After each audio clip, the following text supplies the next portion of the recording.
Ngayon magkaroon tayo ng tanungan. Ano yun, Drek? Kung sakali ba na tumakbo si Direk Charot, hindi ako. Kung sakali ba na tumakbo si Atty. Claire, hindi natin alam. Huwag natin unahan. Sino ba talaga kasi tatakbo? Kung sakali ba? At kung sakali na ikaw ay mayroon ng ibang Korean nga, Direk. At kung sakali man ikaw ay mayroon ng iba, minamahal.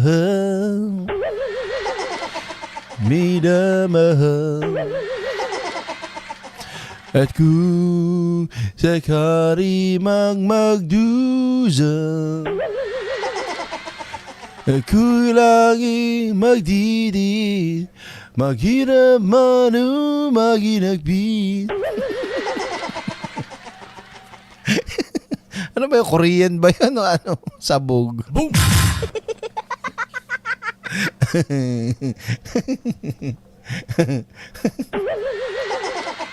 Dito na. Kung sakali man na tatakbo, sino, Direk? Sino?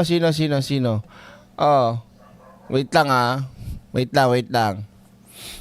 Seryoso ba talaga, Direk? Oh. Kung sakali ba tatakbo sa mataas na posisyon, si General Torre, boboto nyo ba? Oh. Boboto nyo? Oh. Direk sa pangkanta Korean. Parang ikaw lamang dumating sa buhay ko.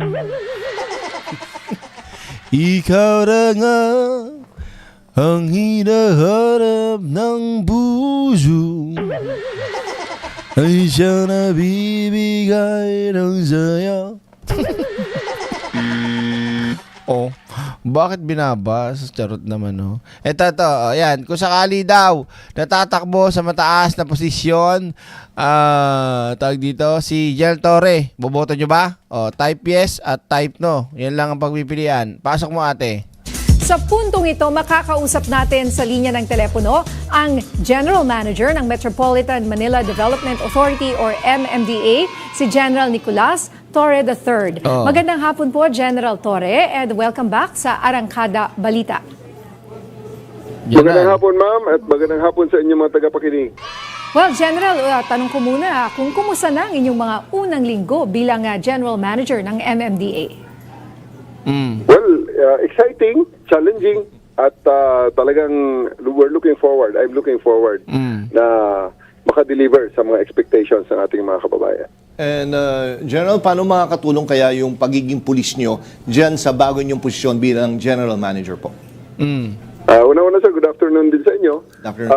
Sa question niyo yan, kung anong maitutulong, no? Alam nyo, ang palaging naging expectations ng ating mga kababayan, dahil nga pulis ako, pag unang pinag-usapan ka agad, traffic, pagkatapos manghuli tayo rito, manghuli doon, Opo. hindi ho ganun talaga.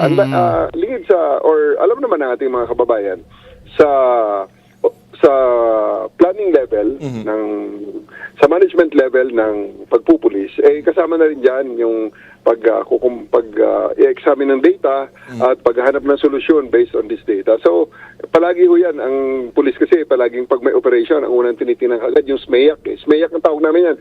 Situation, mission, execution, administrative requirements, at saka yung communications. Kaya, Hi, Vincent Leonel Diaz. Hello sa mga members natin dyan. dadali natin ang mga techniques na yan, isang management technique yan na ginagamit din naman ng mga civilian counterparts natin. So, yan po ang ating dadalhin dyan sa MMDA. Meron po ba kayong mga partikular na gustong tutukan, sir? Well, unang-una talaga ngayon, nakita niyo, narinig niyo, sinabi niyo kanina yung 5-minute response. Isa kasi yan sa mga nakita kong mga Di, maganda yan. Kasi di ba nung siya yung PNP chief, yung public response, mabilis. Ngayon, kung siya naman yung magiging general manager ng MMDA, excuse me po, makikita niya ngayon yung mga kailangan baguhin sa kalsada, sa mga infrastruktura, para mas mapabilis ang pag-responde ng mga kapulisan. Excuse me po, nasamid ako. Sino nag-iisip sa akin? 'Di ba? Oh. Expectation ng ating mga kababayan sa gobyerno na pag ang ang kababayan natin, hinahanap ang presensya ng gobyerno pag sila ay nasa indulto, nasa hazard. Wait lang. Boom. Wait lang po, Del Torre. Dito dapat makita si Sara sa mga ganyan. Punyeta to si Sara, nagpupulot ng basura doon sa parang bakasyonan na beach. Di ba? Hayop na yan. Dito ka magtupad. Yung tupad niya nandun sa beach Magtapos magsiswimming. Dito mo pakita yung mo, kahindutan mo Sara, kung talagang para ka sa clean drive kineme-eme, yan, mamangka ka dyan. Plastic ka dyan si Sara Pakitang tae lang din yan Parang si Aimee, di ba? Oh. Number 5, naiisip sa iyo direct. Ano yung number 5? A, B, C, D, E. Sino yung E? Ewan ko. Boom! Diba? Tuloy natin. Oh.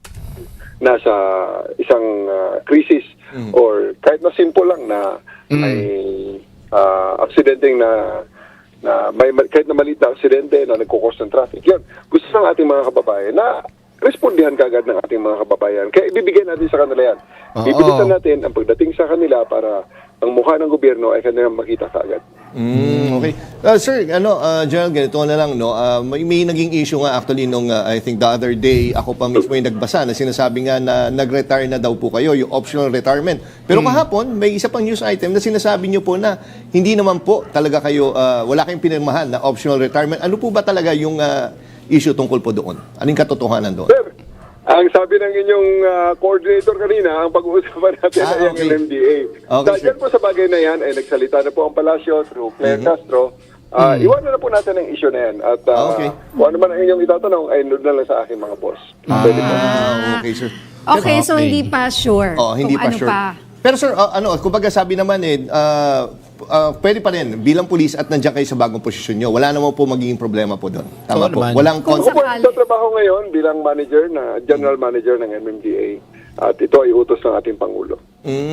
Ganun sir. Sir, kamusta naman yung working relationship nyo po with si attorney Don Artes po? Naging malinaw naman po. Lagi ho kami nag-uusap si Attorney Don Artes dahil bilang chairman ng MMDA, siya po ang aking direct superior. Sa kanya po ako nagre-report at sa kanya po ako kumukuha ng kumpas kung ano ang aking gagawin. At ang mga nakikita niyo dyan, 5-minute response, medyo may mga nagsasabi sa atin na gumagaan ng konti ang ating mga traffic at medyo bumibilis-bilis na ng konti sa mga supposedly ay mga rush hours. Yan po ay dahil sa mga concept na ibinigay din sa atin ni Chairman Artes. Siguro po, General Torre, ano lang ang mensahe nyo sa publiko para sa ito, sa bagong hamon po sa inyo bilang general po? Maraming salamat sir sa pagkakataong ibinigay niyo sa akin na maihayag ang mga bagong programa ng MMDA at sa akin ay masabi ko rin ang aking mga nasalo ng mga programa.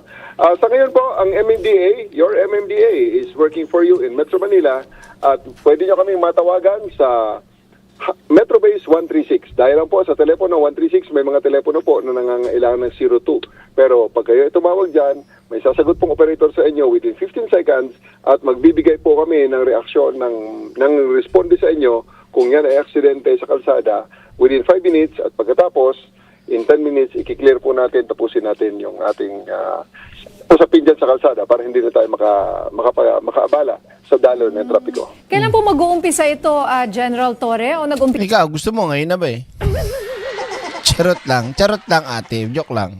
na? Inumpisa namin ang training sa ating mga kababayan, sa ating mga ground people at together with the Metro Base personnel. Kasi ang ginagawa namin ngayon sa mga live na mga banggaan talaga ay pinaparespondihan namin sa aming mga konstable. Nakukontak namin ang ating mga konstable, yung mga traffic metro aids na traffic aids namin. At pagkatapos, sinasabihan na namin kaagad kung nakuha ang aksidente sa ating CCTV sa Metro Base. At ini-extract lang namin kaagad ang clip na ng banggaan, ibibigay doon through Viber account ng mga parties concerned para pwede na silang tumabi sa kalsada at ituloy ang kanilang pag-uusap kung sino magbabayad ng damages, kaninong insurance ang sasagot, and so on and so forth. So, pero nasa tabi na sila ng kalsada within 10 minutes para makabalik na sa normal flow ang traffic sa kalsada. Ano po uli yung number, General Torre? 137. Metro Base 136. 136. Yan po, tatlong Sorry po. Sumobra lang. 136. digit lang, pero sa ibang mga phones ay may 02 na prefix. Alright. Maraming salamat, General Torre, at good luck po sa inyo. Yan. Kasi humihingi kasi sa social media na baka daw tumakbo sa mataas na posisyon na senador o presidente. Pero hindi. Halimbawa, tumakbong presidente to at walang ibang tatakbo, siya yung halimbawang isa sa mga magandang pagpili. Boboto ko yan. Kung halimbawa, senador, boboto ko yan. Sigurado yan, promise yan. Kasi nakita naman natin yung kanyang dedikasyon at kanyang katapatan at kanyang gilas. 'Di ba? So, boto ko yan. So, mga ka-eksena, ayun na nga. Yan. Thank you so much.